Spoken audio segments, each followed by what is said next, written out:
Hindi kita ma'am dyan eh.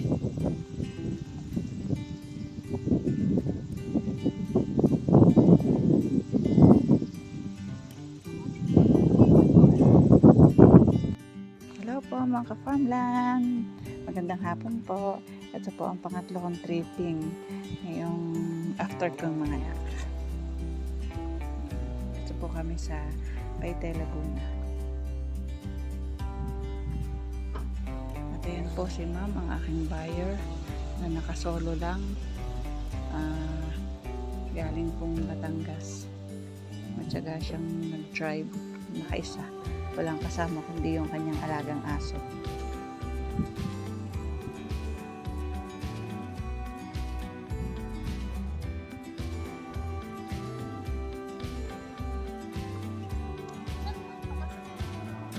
Pwedeng dito, ma'am.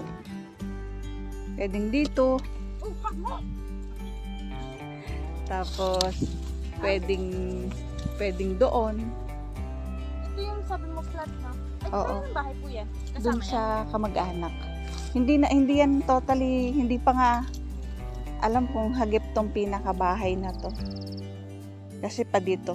yan? Saan yung entrance? Pwede dito tayo pumasok, ma'am. Kala mapuputikan ka.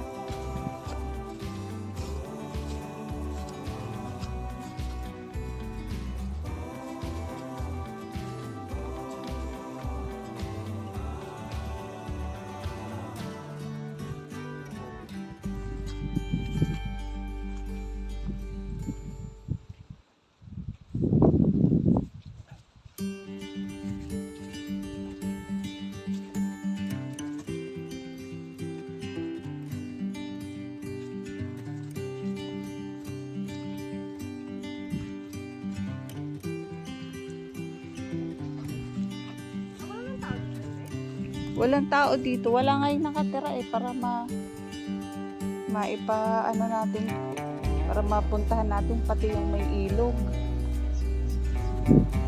Yung may sapa. Di ba binigay ko sa iyo yung yung video ng may sapa.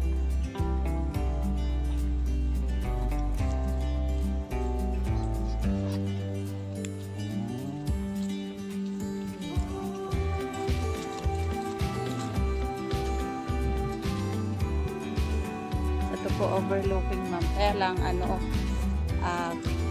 kabundukan lang.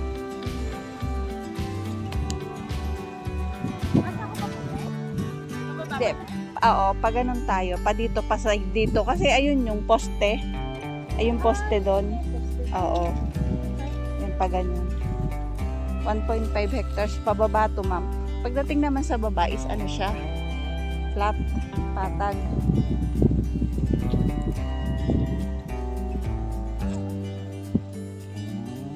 Papaganon pa eh. Padiretso pa doon.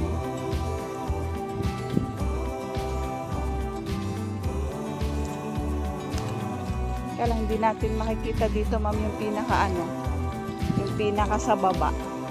Baka dapat doon tayo. Oh, balik tayo, ma'am, doon.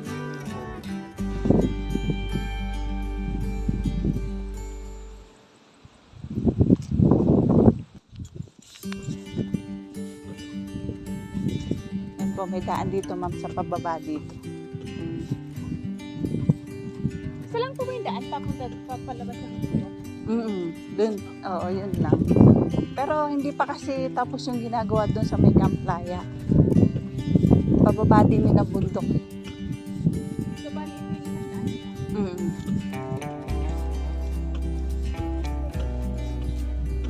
Pababa siya.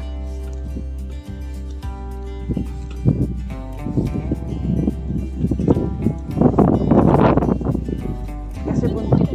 Yan, meron dyan. Kaya baka mapuputi.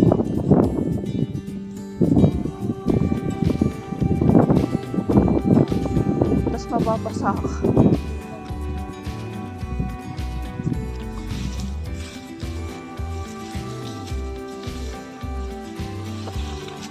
Yan, paano na? Gagalusan ka. Wala naman. Basta-basta kaya lang. Mga ka nga. Magagasgasan ka po. Kuha nitong matigas tong mga damo. Meron, ito. Narangan lang kasi dinadaanan ko ng kalabaw. Hindi, mahirap po kasi pag nasisira po ang lupa. Ito yung aso mo. Ayan. Napakaganda. Ang tiyaga ni buyer.